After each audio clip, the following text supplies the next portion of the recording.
ሰላሜን በልሃ ደስታዬን በልሃ ኩራቴን በልሃ እምነቴን በኢትዮጵያ ቁጥር አንዱ ባለሀብት እንደሆነ የሚነገርለት ባለሀብቱ ወርቁ አይተነው በአዲስ ፍቅር ክንፍ ብሏል።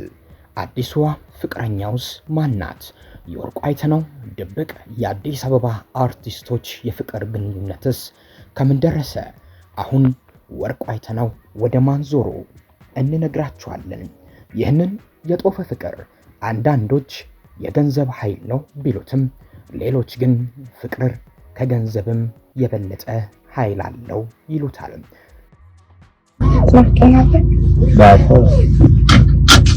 ሰማሽ ስታቃጥሉ ምን ይቀርብሽው?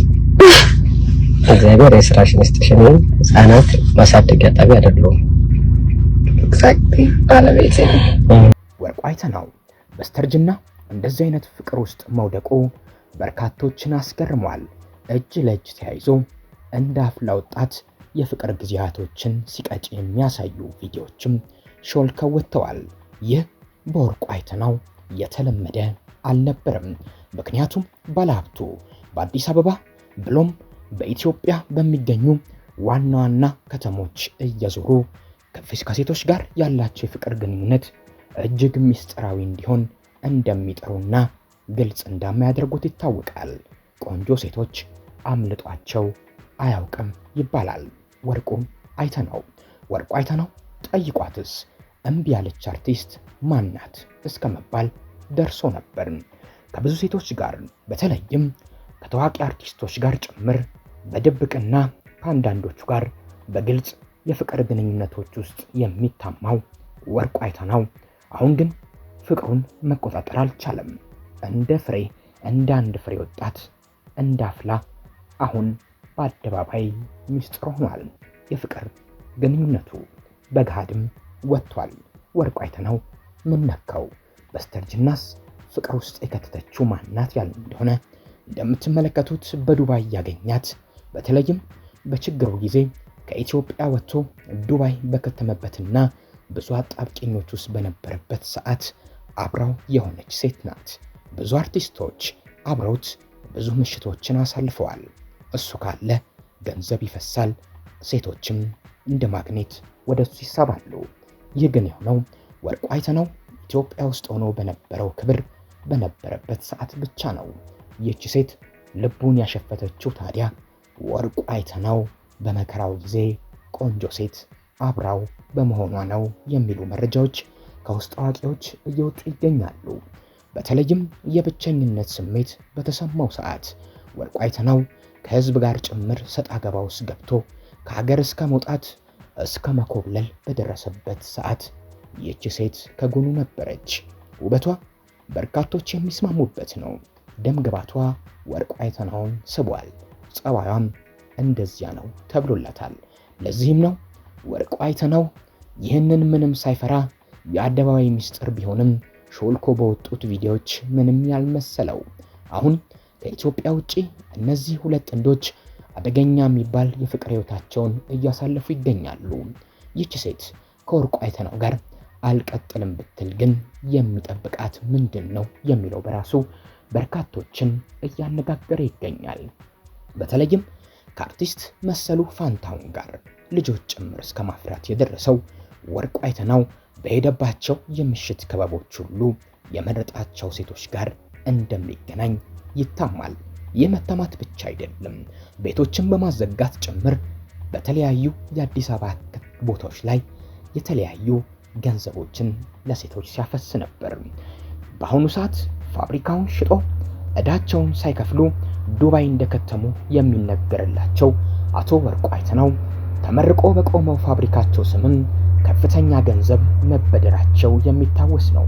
ከተመረቀበት ቀን ጀምሮ 1 ሊትር ማምረት ያልቻለው የዘይት ፋብሪካ ጉዳይ ዜና መሆን ሲገባው ከህዝብ የተዘረፉትን ሀብት እየተረጩ የሚደግሱት ቅንጡ ሰርግና ምላሽ ዜና ሆኖ በበርካቶች ዘንድ ሰውየው ምን ያህል የማይታፈስ የማያልቅ ብር ቢኖራቸው ነው እስከ መባል አድርሶ ነበር።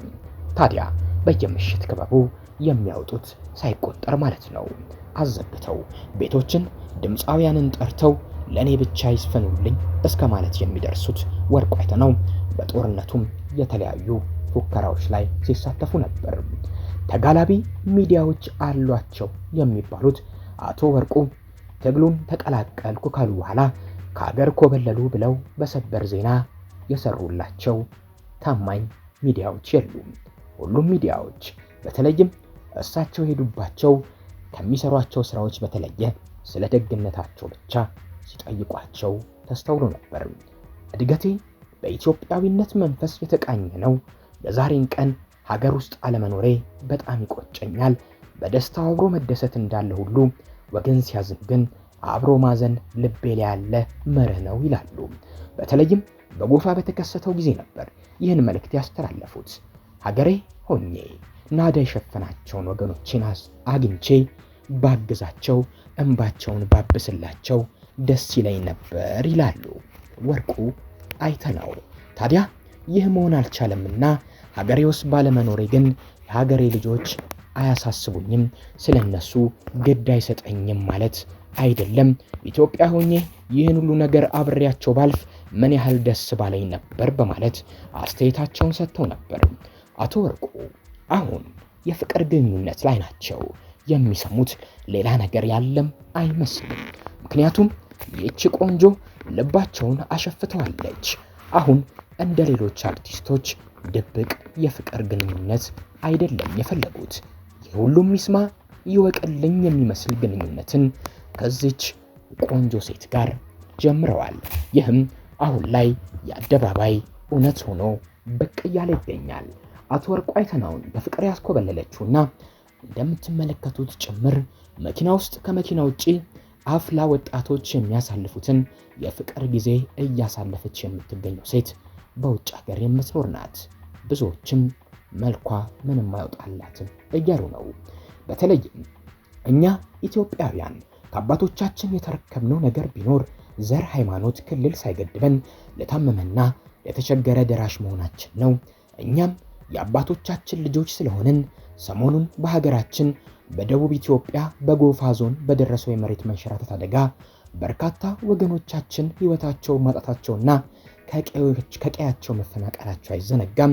ይህን ተከትሎም ሐዘናችንን ከመግለጽ ባሻገር የመጀመሪያውን ድጋፍም በፋውንዴሽናችን አማካኝነት በዚህ ሰዓት ለቦታው ለተፈናቀሉ እናቶችና ሕፃናት ይጠቅማል ብለን ያሰብነውን ነገር ተወካዮቻችንን በመላክ ቦታው ድረስ እንዲገኙ በማድረግ ረድተናል ብለው ነበር።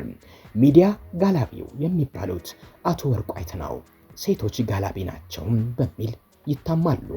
የህልናውን ጦርነት ሰርግና ምላሽ ሆኖባቸው ነበር የሚሉት ይኸው ሰርግና ምላሽ ታዲያ አሁን ላይ ወደ እውነተኛ የራሳቸው ሰርግና ምላሽ ሊቀየር ነው።